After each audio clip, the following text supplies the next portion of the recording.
All right. San Francisco 49ers get the win over the Carolina Panthers on Monday Night Football. Although they got the dub, a lot of conversation about Brock Purdy's performance and everything in between. Obviously, there's a lot of storylines to come out of this one. How well the defense played under Robert Saleh, Jair Brown having a breakout performance, arguably the best game he has had as a San Francisco 49er, and Christian McCaffrey continuing to do Christian McCaffrey things. The San Francisco 49ers are currently squarely in the playoff hunt with their record being 8-4. Obviously, the NFC West is a tough one as it's currently standing, but we're going to have to see what is going to come of the San Francisco 49ers teams and how they're going to move forward. Let's talk about it all right now, but you already know what to do. Drop an SDS in the chat, smash that like button. Let's get into it right now.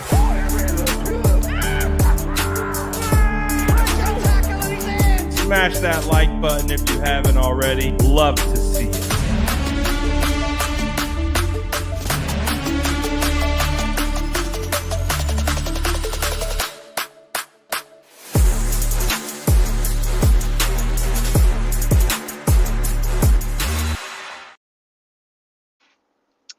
What is going on, guys? 49ers get the win, but obviously wasn't the cleanest performance by the 49ers offense. You had 3 interceptions by Brock Purdy in the first half. But other than that, the 49ers were able to pretty much hold it together and get a 20-9 win. I think when you look at the San Francisco 49ers team, I think when I look at this game to me should have been like 40-9. I really do think that the San Francisco 49ers had the opportunity to absolutely obliterate the Carolina Panthers, and it's just crystal clear that the Carolina Panthers aren't a good team. And thankfully, the San Francisco 49ers had, kind of that type of performance against a bad team. Because if that was a good team, the good team would have made the 49ers most likely pay for that. But you also got to give a lot of credit to the 49ers defense. You can only play who's in front of you. And even though they had interceptions, the San Francisco 49ers defense held up. Jair Brown came away with 2 interceptions. It was honestly my favorite game of Jair Brown's career. He was all over the field. I thought he played phenomenally tonight. And honestly, Jair Brown was someone that I really liked coming out of Penn State. He was someone that I wanted the 49ers to draft. And then when the 49ers drafted him and he was on our team, I never really saw the Jair Brown that I saw at Penn State. And it's taken a long time for that player to kind of show up at the NFL level. And so it was really cool to see Jair Brown have that type of performance. I thought it was solid. I thought Malik Mustafa was all over the field as well, making some stops. Upton Stout almost had a really good game. He could have came away with the interception, ended up dropping it. You had Cleveland Farrell come away with a sack. So 49ers defense doing pretty well, all things considered. I mean, they're not playing a great offense. Bryce Young has obviously had his moments this season, but I don't think he is there yet. So we'll see how that goes. But I think the thing that stood out to me the most by the 49ers defense is their ability to shut down Rico Dowdle and Chuba Hubbard. Rico Dowdle only had 6 carries for 38 yards, and Chuba Hubbard had 3 carries for 16 yards. I thought that was pretty solid. They did have that really nice throw from Bryce Young to Ted McMillan. down the seam where he beats Renardo Green on like a double move. There's no safety help over the top. It was just a great route and a great throw. Tet McMillan, I think, is going to be a really good player. He had a couple significant drops, though, in this game. And again, it just speaks to the Carolina Panthers. They're a young team. They're an inexperienced team. They're not a good team. And again, why I said at the beginning of this, that game should have been a blowout. Should have been 30, 40 plus performance by the San Francisco 49ers. But obviously, the 3 interception performance by Brock Purdy kind of put a halt on some of those point scoring situations. And I do want to get into Brock, and I know a lot of you want to talk about Brock, but we'll get there, and I'll save that for the end. I'm just excited about watching Christian McCaffrey. I think it's really fun that we get to experience him having the year that he's having after a lost season last year. I do think he's squarely in the conversation for Offensive Player of the Year. 24 carries, 89 yards, and a touchdown on the ground. And then through the air, he had 7 receptions for 53 yards. CMC is just, he is our offense right now. He's the most consistent thing about it. He is the one that has continuously moving things forward. I like this comment right here. The O-line has definitely been playing well. No quarterback sacks tonight. So, yeah, I think the O-line deserves a little shout-out. And, shout out to Colton McKivitz, because CMC did have a fumble tonight that could have been a crucial turnover, but Colton McKivitz jumped on that football and made sure to keep it in the 49ers' possession. I'm waiting for that Ricky Pearsall breakout. He's had 2 receptions for 6 yards in this game.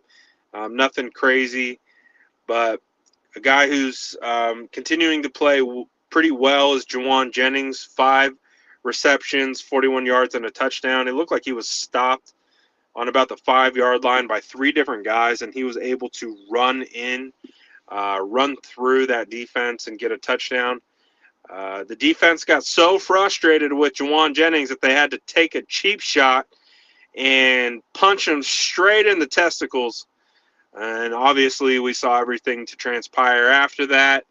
The scuffle at the end, Juwan Jennings being held back by 3, 4, 5 staff members and teammates. I mean, the staff even tackled him to the ground, basically, because Juwan Jennings was ready to rip someone's head off. I think it was Trevon Moehrig who punched Juwan square in the ball sack. That's a pretty cheap shot. And it looked like he was wearing a cast, too. So there was no cushioning. It was a stiff shot to the testicles, and it looked like it hurt. So, after seeing that, I didn't see that in real time because I was at the game. So I didn't see that play out. They obviously showed it on the broadcast, and after I saw it, I'm like, okay, it makes sense why Juwan Jennings was trying to rip someone's head off. So I understand it. But yeah, that was just an interesting little part of the game. I see the comment there from Jeffrey saying Matt Gay stepped up well. Yeah, Matt Gay came in and did exactly what he was supposed to do. Went 2 for 2 on field goals, 2 for 2 on extra points. His long was 47 on the day. So Matt Gay played well, and that was a good sign to see. So you really like to see that. But, let's talk about it. Shout out George Kittle, 6 receptions, 78 yards. But let's talk about it. Let's talk about Brock Purdy. I know everyone wants to talk about Brock Purdy. Let's talk about Brock. 23 of 32, 193 yards, 1 touchdowns, 3 interceptions. To me, this was a strange Brock Purdy game because the first drive was a long drive, surgical drive. very under control, very poised, and just move the ball down the field like a robot, like a well-oiled machine, punch it in, get the score.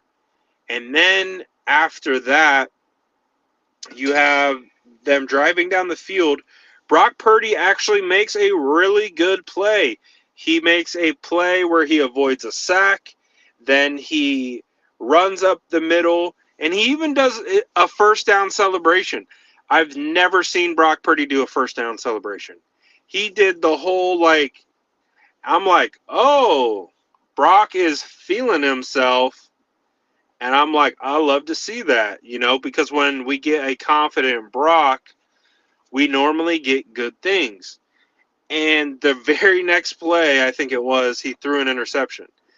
And I was like, okay, well, that wasn't normal. Definitely wasn't something that I was expecting.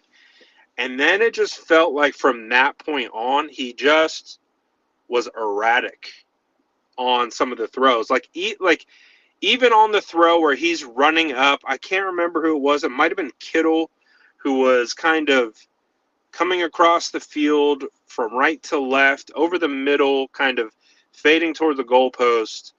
And he's running up, and he goes to, like, throw it and try to lead Kittle, but the ball, like, sails back toward the defender, and that obviously is a bad throw because he didn't lead Kittle enough to be able to make a play on the ball. I understood where he was going with the ball, and I understood, like, what he was trying to do.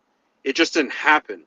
So, like, if he was able to make a good throw, it would have been a really nice catch and play on the ball if he got it kind of out in front of Kittle, and then Kittle could have ran under it. But that's, again, like I said, it didn't. That's not what happened. The ball faded back to the inside, and it was an easy pick for, I think, J.C. Horn. Was it? It was Pearsall. Thank you. When I'm watching at the game, I don't have the best look at it. So thank you.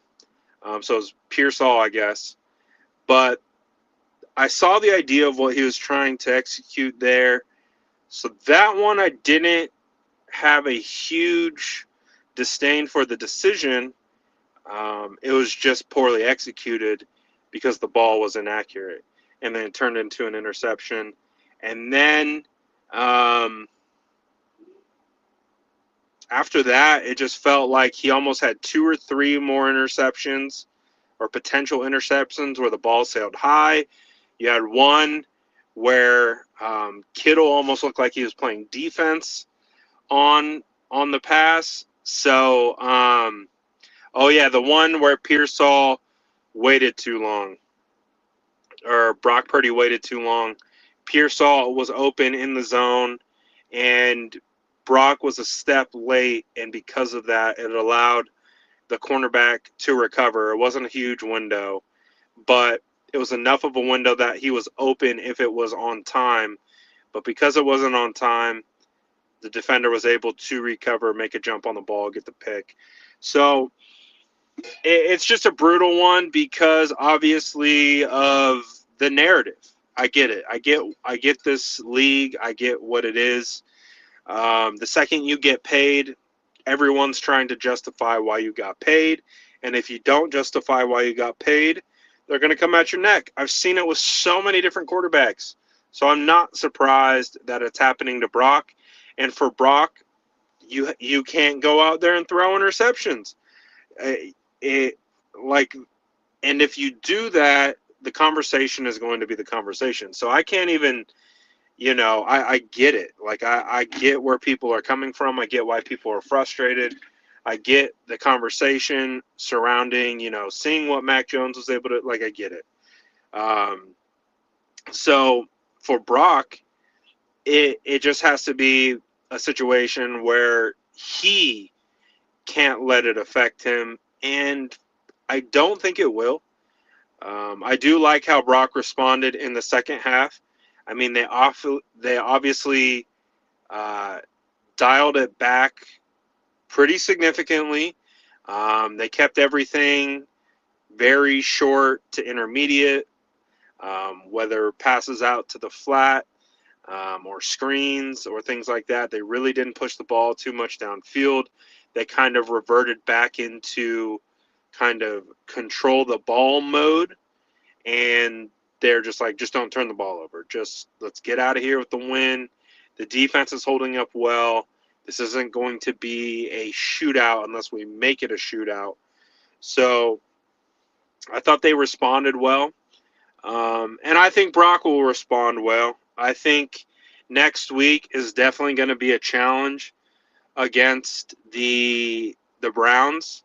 Obviously, Myles Garrett right now is having a generational season. He's on pace to break the sack record. I expect Colton McKivitz to be in hell against Myles Garrett. I expect the San Francisco 49ers to almost leave a tight end on whatever side Myles Garrett is on, just to slow him down to throw a chip. But it's going to be predicated on Brock to get the ball out quickly and make smart decisions and make accurate reads and make accurate throws. The last time Brock played in Cleveland, that was like really the first game where people started to make a bunch of noise about him throwing a wet ball. So that is also going to be something on everyone's radar heading into this game. So he has the opportunity to bounce back. He's got the opportunity to quiet some of the noise like he did against Arizona, or like in this game, kind of, re-energize the noise. This is how it's going to be with Brock. I've said this covering Brock for so many years.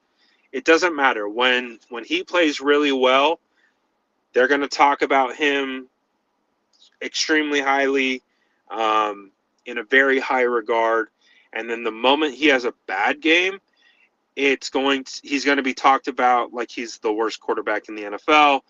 All these people who have been trying to knock Brock Purdy for years are going to be like, see, look, here's everything that we've been telling you for so many. So that's always going to exist. That's never going to go away. Honestly, like Brock could probably win a couple Super Bowls and these conversations would still be had. So I'm not personally worried about it. It is what it is. It's the nature of fandom. It's the nature of sports media. It's the nature of what have you done for me lately. So it is what it is. I get it. He had a bad game, so we're going to talk about him having a bad game. And the thing with this is it's really hard to judge Brock Purdy's season because he played week 1. Half that game he was injured. He played week 4. He was definitely injured. Then he comes back against AZ, has a really good game. Then doesn't have a good game here. So it's like, it's a weird sample. It's really hard to discern, like, how is Brock playing? I don't know. It's a very jarring and very just lack of rhythm that is occurring for him in these games. So I would prefer to see and evaluate Brock through the lens of a broader sample size. I would like to see him with a couple more games under his belt. I would like to see how he responds in Cleveland. I would like to see how he plays in the following weeks. And then I'll be a little bit more firm on my opinion of what Brock is this year. It's really hard because as you guys know, I'm not a ultra reactionary hot take person. I actually prefer to gather information over long periods of time and then bring that together to paint and piece together a full picture, because for me, I've noticed that that is how you are better at projecting um, and seeing into the future, is you kind of take all the information and you stack it together. You don't just take what just happened this last week or just this last year, because it's not a large sample size. So we'll see. We'll see how it goes. But um, obviously, he didn't have a great game today. 3 interceptions, by any stretch of the imagination, is never going to be something that anyone is going to be happy with. Brock's definitely not happy with it. Kyle Shanahan's not happy with it. But you got to keep fighting, and you got to keep spraying. And I think that is one of the more admirable things about Brock, is he keeps going. You know, I saw a lot of people on Twitter and social media calling for Brock to be benched. Although I thought Brock was playing not well at all, I don't think that's the answer. If you were to bench Brock in that instance, that would have been a very emotional reaction to the circumstances that was playing out in front of you. And if you were to bench Brock, that would have created a whole other shitstorm for a real quarterback controversy, at least from a media narrative perspective. The best thing that the 49ers could have done and did was stick with Brock and just let Brock ride it out and ride through the storm and get out of there with a win. That's exactly what he did. Benching him would have been a very short-sighted move. And again, you know, it's like, that's not how coaches are making decisions. When you pay Brock what you paid him, you also don't bench him. That's also one of the other elements of this. But we'll see. We'll see how the 49ers react to this, because they do have a good quarterback in Mac Jones. So they do have someone on the bench who could come in and play well. And again, you know, situations have happened in the past where, yeah, backups have come in and taken over jobs. But again, I still don't think we're there yet. If we're evaluating ranges of outcomes, it's an outcome. It's a possible range of outcome. I just don't think we're there yet. But we'll see. We'll see how it continues to progress, and we'll see.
Well, my other phone died, but it's time to go anyways. San Francisco 49ers come away with the dub. We'll see what happens moving forward. I'm going to get out of here. Appreciate y'all. Peace.